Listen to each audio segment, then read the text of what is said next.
विषयांतर YouTube चॅनलवर आपले स्वागत आहे. जगद्गुरू तुकाराम महाराज की जय. आज आपण ज्या महापुरुषाची कथा पाहणार आहोत तो सुरुवातीपासून काही जगद्गुरू नव्हता. हो, अगदी बरोबर.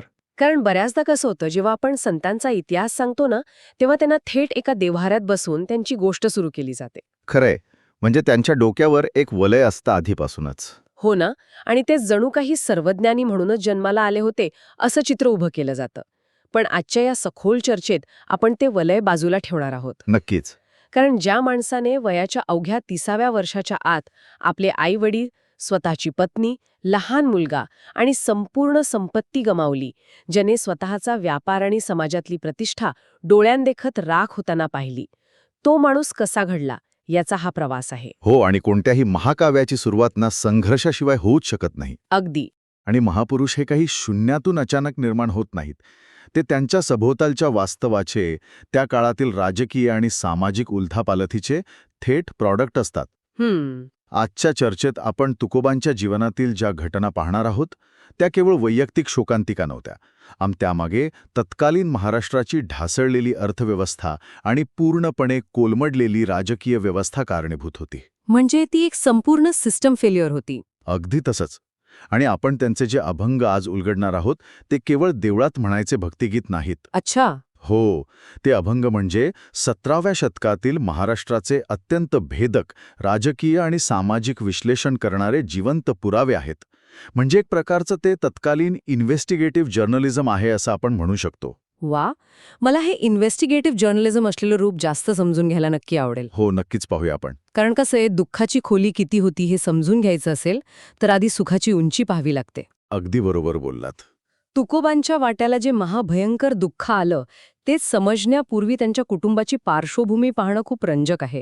कारण ते काही सुरुवातीपासून गरिबीत वाढलेले नव्हते. आपण देहूच्या त्या सुवर्णभूमीपासून सुरुवात करूया. हो, देहू गाव आणि शेजारून वाहणारी पवित्र इंद्रायणी नदी आणि तिथे मोरे घराण्याचं असलेलं अफाट वर्चस्व. त्यांच्या 8व्या पिढीतील विश्वंभर बाबांपासून ही वारकरी परंपरा चालत आलेली दिसते.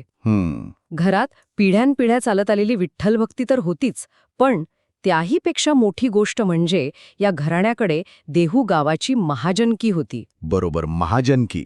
आता मला सांगा, आजच्या काळात हे समजून घ्यायचं तर महाजनकी म्हणजे नक्की काय अधिकार होते त्यांच्याकडे? महाजनकी असणं म्हणजे तत्कालीन व्यवस्थेत तुम्ही त्या भागातील अर्थव्यवस्थेचे मुख्य नियंत्रक असणं. अच्छा. म्हणजे मोरे घराण्याकडे केवळ भक्ती नव्हती, तर त्यांच्याकडे प्रचंड सत्ता आणि संपत्ती होती. महाजनकी म्हणजे संपूर्ण बाजारपेठेवर कर वसुली करण्याचा अधिकार. बापरे. म्हणजे टॅक्स कलेक्शन सुद्धा. हो, बाजारात जे काही वजनमाप वापरले जातील त्यावर महाजनांचा शिक्का असायचा. व्यापारात कोणी फसवणूक करत नाहीये ना हे पाहण्याचं काम त्यांचं होतं. याशिवाय मोरे घराण्याची स्वतःची प्रचंड मोठी शेती होती आणि त्यांचा सावकारीचा अत्यंत मोठा व्यवसाय होता. ते लोकांना कर्ज देत असत. म्हणजे समाजात एक मोठा दबदबा असणारच. अहो, दबदबा म्हणजे गावातल्या न्यायनिवाड्याच्या प्रक्रियेत त्यांचा शब्द अंतिम मानला जायचा. म्हणजे हे आजच्या काळातल्या एखाद्या मोठ्या मल्टीनॅशनल कंपनीचा मुख्य कार्यकारी अधिकारी आणि त्याच शहराचा मुख्य बाजार समितीचा अध्यक्ष या दोन्ही पदांवर एकच माणूस बसल्यासारखं झालं. अगदी तंतोतंत हेच साधर्म्य आहे. हो ना. आर्थिक नाड्या पूर्णपणे त्यांच्या हातात होत्या. सत्ता, संपत्ती आणि भक्ती यांचा हा त्रिवेणी संगम होता. पण इथे एक गोष्ट मला खूप गोंधळात टाकणारी वाटते. कोणती? ऐतिहासिक नोंदींनुसार मोरे घराणे हे मूळचे मराठा क्षत्रिय. त्यांचे पूर्वज रणांगणावर लढलेले होते असं आपण ऐकतो. हो, ते लढवय्या होते. पण प्रत्यक्ष समाजात मात्र त्यांची ओळख काहीशी वेगळी होती. हा काय प्रकार होता? तत्कालीन सामाजिक रचनेचा एक अत्यंत मोठा आणि महत्वाचा विरोधाभास आहे. आणि हाच विरोधाभास तुकोबांच्या पुढच्या बंडाचा पाया आहे, हे लक्षात घ्या. मोरे घराणे मूळचे क्षत्रिय होते, पण काळाच्या ओघात लढाईची परंपरा मागे पडली आणि त्यांनी शेती आणि व्यापार सुरू केला. बरोबर. तत्कालीन समाजव्यवस्थेने अत्यंत कठोरपणे जातीची विभागणी कर्मावर नाही तर जन्मावर आणि व्यवसायावर आधारित केली होती. अच्छा, म्हणजे काम बदललं तरी जात तीच राहिली नाही, उलट झालं. क्षत्रिय कुळातील असूनही शेती करतात म्हणून कुणबी आणि व्यापार करतात म्हणून वाणी अशी त्यांची ओळख बनली. अरेच्छा. तत्कालीन पुरोहित वर्गाने त्यांना थेट शूद्र या वर्गात ढकलले. हे खरोखरच धक्कादायक आहे. म्हणजे तुमच्याकडे गावातली सर्वात मोठी सत्ता आहे, अफाट पैसा आहे, पण तरीही सामाजिक उतरंडीत तुम्हाला मुद्दामून खाली खेचलं गेलंय. तुम्हाला दुय्यम वागणूक मिळतीये. हा विरोधाभास तुकोबांनी लहानपणापासून अनुभवला. म्हणजे त्यांना समाजाची दुटप्पी नीती अगदी जवळून पाहता आली. नक्कीच. जेव्हा तुम्ही सत्ताधारी वर्गात असता पण तरीही शोषित वर्गाचा भाग बनता, तेव्हा तुम्हाला व्यवस्थेचे सगळे कच्चे दुवे दिसू लागतात. हे खूपच भारी विश्लेषण आहे. म्हणजे त्यांच्याकडे उच्चभ्रू वर्गाची ताकद होती. पण सामान्य माणसाची वेदनाही त्यांना माहीत होती. अगदी. पण सरतेशेवटी ही सुबत्ता देहूच्या वेशीपुरतीच मर्यादित होती असं म्हणावं लागेल. हो, बाहेर परिस्थिती वेगळी होती. कारण आपण जेव्हा 17व्या शतकाच्या सुरुवातीचा काळ पाहतो तेव्हा देहूच्या बाहेर महाराष्ट्रात आणि देशात जे काही चाललं होतं ते निव्वळ भयानक होतं. भयानक हा शब्दही अपुरा पडेल. राजकीय आणि सामाजिक अस्थिरतेचे काळे ढग पूर्ण राज्यावर दाटून आले होते. तो काळच तसा होता. तो महाराष्ट्राचा अंधार युगाचा काळ मानला जातो. दक्षिणेत विजापूरची आदिलशाही, अहमदनगरची निजामशाही आणि गोवळकोंड्याची कुतुबशाही या 3 इस्लामी सत्तांचा सतत एकमेकांशी किंवा मुघलांशी संघर्ष सुरू होता. आणि दुसरीकडे पश्चिमेला गोव्यात आणि किनारपट्टीवर पोर्तुगीजांचं वर्चस्व वाढले होते. आणि या सगळ्यांच्या भांडणात सामान्य माणूस भरडला जात होता. अक्षरशः भरडला जात होता. ज्याला आपण स्कॉर्च्ड अर्थ पॉलिसी किंवा जाळपोळीचं राजकारण म्हणतो ते सर्रास चालत असे. म्हणजे नक्की काय करायचे ते? जेव्हा एखादं सैन्य दुसऱ्याच्या हद्दीत घुसत असे ना, तेव्हा ते फक्त किल्ले जिंकत नसत. ते उभी पिके जाळून टाकत, विहिरीत विष कालवत आणि गावेच्या गावे बेचिराख करत. बापरे. म्हणजे युद्ध कोणाचेही असो, मरण मात्र नेहमी सामान्य माणसाचंच होते. अगदी तेच. अशा परिस्थितीत जेव्हा राजा किंवा सत्ताधारी स्वतःच्याच लोकांचं रक्षण करू शकत नाही, तेव्हा समाजात एक मोठी पोकळी निर्माण होते. यावर भाष्य करणारा तुकोबांचा एक अत्यंत महत्वाचा अभंग आहे. तो मला इथे मुद्दाम सांगावासा वाटतो. हो, नक्की सांगा. तो अभंग असा आहे: सांडिले आचार द्विज चहाड झाले चोर, राजा प्रजा पिढी क्षेत्री दुश्चितासी तोडी. हा अभंग वाचताना असं वाटतं की हा केवळ धार्मिक मजकूर नाहीये, हा तर त्या काळाचा राजकीय एक्सरे आहे. तो नक्कीच एक एक्सरे आहे आणि त्यातला प्रत्येक शब्द एखाद्या टोकदार शस्त्रासारखा आहे. हो ना. सांडिले आचार द्विज चाहाड झाले चोर याचा अर्थ काय? द्विज म्हणजे ब्राह्मण, ज्यांच्यावर समाजाला नैतिक दिशा दाखवण्याची, ज्ञानाचा प्रसार करण्याची जबाबदारी होती. बरोबर. पण ते काय करत होते? ते आपले आचार विसरले होते. ते चहाड म्हणजे तत्कालीन सत्ताधाऱ्यांचे गुप्तहेर बनले होते. ते चोऱ्या करत होते. परकीय आक्रमणकांच्या दरबारात नोकऱ्या मिळवण्यासाठी ते स्वतःच्याच लोकांची माहिती विकत होते. हे अत्यंत भयानक आहे. हो. जेव्हा रक्षकच भक्षक बनतात आणि समाजाचे धर्मगुरूच सत्ताधाऱ्यांचे हस्तक बनतात, तेव्हा सामान्य माणसाचा व्यवस्थेवरचा विश्वास पूर्णपणे उडून जातो. आणि राजा प्रजा बिडी म्हणजे सत्ताधारीच जनतेला लुटत होते, बरोबर? होय. आणि क्षेत्री दुश्चितासी तोडी म्हणजे जे क्षत्रिय होते, ज्यांच्यावर रक्षणाची जबाबदारी होती, ते स्वतःच दुर्बलांवर न्याय करत होते. शूद्रांची अवस्था तर प्राण्यांहूनही वाईट होती. खरंच अंधार युग होतं ते. अशा चौफेर कोंडीत सापडलेला समाज काय करतो? तो खऱ्या धर्माला विसरून जातो. लोक अंधश्रद्धेच्या आहारी गेले होते. भूताखेतांना नवस करणे, जादूटोणा, पशुहत्या यातच त्यांना धर्म वाटू लागला होता. म्हणजे समाज पूर्णपणे नैतिक आणि आध्यात्मिक रसातळाला गेला होता. पण मग अशा वेळी संतांचे किंवा विचारांचे नेतृत्व कुठे होते? कोणीच कसं काही बोलत नव्हतं. तेच तर मोठे दुर्दैव होते. संतांना, खऱ्या विचारवंतांना समाजात काहीच किंमत उरली नव्हती. समाजातील ही अंधाधुंदी पाहून एक नवी वैचारिक क्रांती निर्माण होण्याची नितांत आवश्यकता होती. पण क्रांती कोण करणार? जो माणूस स्वतः या सगळ्या अग्निदिव्यातून तावून सुलाखून निघेल, तोच या समाजांना नवा रस्ता दाखवू शकणार होता. आणि नियती कदाचित एका सामान्य तरुणाला त्याच अग्निदिव्यासाठी तयार करत होती. अगदी बरोबर. बाहेरच्या जगातील ही महाभयंकर उलथापालत आणि अंधार आता थेट देहूच्या वेशीतून मोरे घराण्याच्या उंबरठाच्या आत पोचणार होता. जोवर वडील बोल्होबा खंबीरपणे उभे होते, तोवर तुकोबांना या जगाच्या क्रूरतेची झळ लागली नव्हती. पण अचानक सुखाचा तो डोलारा कोसळायला सुरुवात झाली. आणि इथून संकटांची एक अशी मालिका सुरू होते, जी ऐकतानाही माणसाच्या अंगावर काटा येतो. हो, वयाच्या अवघ्या 17व्या वर्षी त्यांच्या आयुष्यातील पहिला मोठा आघात झाला. वडिलांचा मृत्यू. हो, त्यांचे अत्यंत प्रेमळ आणि कर्तबगार वडील बोल्होबा यांचा मृत्यू झाला. बोल्होबा हे केवळ वडील नव्हते, तर ते त्या संपूर्ण व्यवसायाचे, महाजनकीचे आणि कुटुंबाचे एक महाकाय आधारवड होते. त्यांनी नुकतेच तुकोबांना व्यापाराची सूत्र शिकवायला सुरुवात केली होती आणि अचानक ते छत्र हरपले. 17व्या वर्षी वडिलांचा मृत्यू आणि दुःखाला सावरण्याची संधी मिळण्याआधीच लगेचच पुढच्या वर्षी आई कनकाई यांचा मृत्यू, तोही तुकोबांच्या डोळ्यांदेखत. हो. एका 18 वर्षांच्या तरुणासाठी हा किती मोठा भावनिक धक्का असेल. आणि दुःख एवढ्यावरच थांबलं नाही. मोठा भाऊ सावजी, जो आधीपासूनच थोडा विरक्त वृत्तीचा होता, त्याच्या पत्नीचंही याच काळात निधन झालं. आणि पत्नीच्या मृत्यूने सावजी पूर्णपणे कोलमडला. त्याने थेट घरच सोडले आणि तो कायमचा तीर्थयात्रेला निघून गेला. या सगळ्या घटनांमागची मानसिक घालमेल समजून घेण्यासाठी तुकोबांचाच एक अभंग आपल्याला अचूक दिशा देतो. ते म्हणतात, बाप मेला न कळता नव्हती संसाराची चिंता, माता मेली मज देखता. या 2 ओळींमध्ये तुकोबांनी मानवी सायकोलॉजी आणि स्वतःच्या दुःखाचं अत्यंत विदारक चित्र उभं केलं आहे. मला बाप मेला न कळता या ओळीवर थोडं थांबायचं आहे. हो, बोला ना. कारण सुरुवातीला वाचताना असं वाटतं की कदाचित ते वडिलांजवळ नसतील म्हणून त्यांना कळलं नाही. पण ह्याचा अर्थ त्याहून खूप खोल आहे, बरोबर? अतिशय खोल आहे.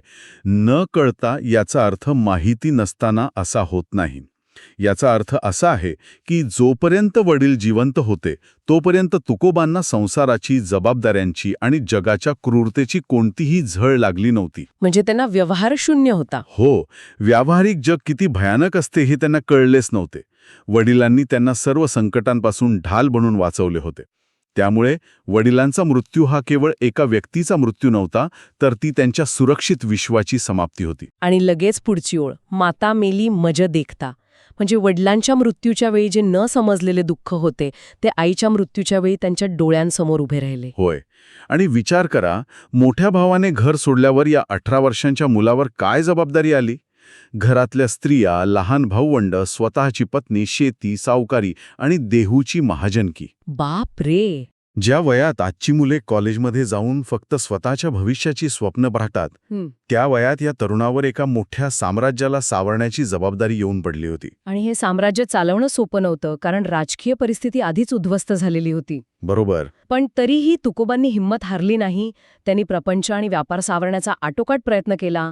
अनेक ठिकाणी कर्ज काढली, व्यापार वाढवण्याचा प्रयत्न केला. पण नियतीला हे मान्य नव्हतं. हो ना. माणसाने कितीही प्रयत्न केला तरी निसर्गापुढे तो किती हतबल असतो हे दाखवून देणारी एक महाभयंकर घटना घडली. ती घटना म्हणजे इसवी सन 1630-31चा दुष्काळ. इतिहासात या दुष्काळाची नोंद दुर्गाडी दुष्काळ किंवा महादुष्काळ म्हणून केली जाते. सलग 3 वर्ष पावसाचा एक थेंबही पडला नाही. नद्या, विहिरी कोरड्या पडल्या, जनावरे चाऱ्याविना तडफडून मेली.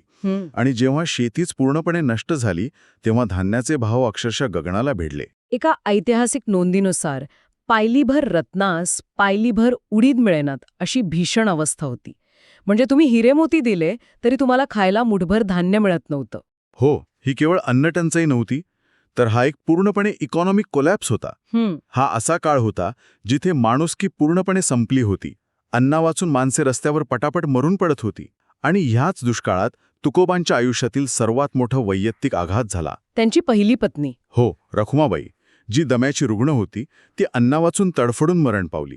आणि पाठोपाठ त्यांचा एकुलता एक लाडका मुलगा संतोबा, ज्याला अन्नाचा एक घासही देता आला नाही, तोही या दुष्काळाचा बळी ठरला. हे ऐकतानाही अंगावर शहारे येतात. डोळ्यांदेखत स्वतःची पत्नी आणि लहान मूल भुकेने तडफडून मरताना पाहणे, याहून भयंकर शिक्षा एका माणसासाठी दुसरी काय असू शकते? विचार करा, ज्या घरात कालपर्यंत महाजनकी होती, सत्तेचा रुबाब होता, त्या घरातील माणसांवर उपासमारीची वेळ आली. तुकोबांचा व्यापार पूर्णपणे बुडाला, त्यांचं दिवाळं निघालं.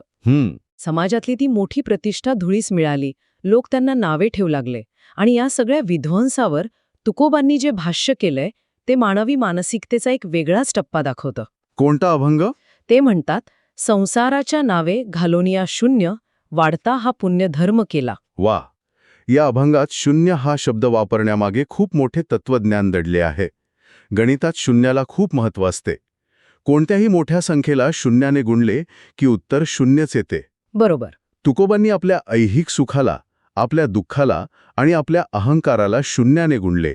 सगळं काही गमावून बसलेला माणूस जेव्हा संसाराला शून्य म्हणतो तेव्हा तो नैराश्यात जात नाही, तर तो त्या शून्यातून एक नवी सुरुवात करत असतो. पण इथेच माझ्या मनात एक मोठा प्रश्न निर्माण होतो. विचारा. आपण नेहमी पाहतो की जेव्हा एखादं मोठं संकट येतं तेव्हा लोक प्रचंड स्वार्थी होतात.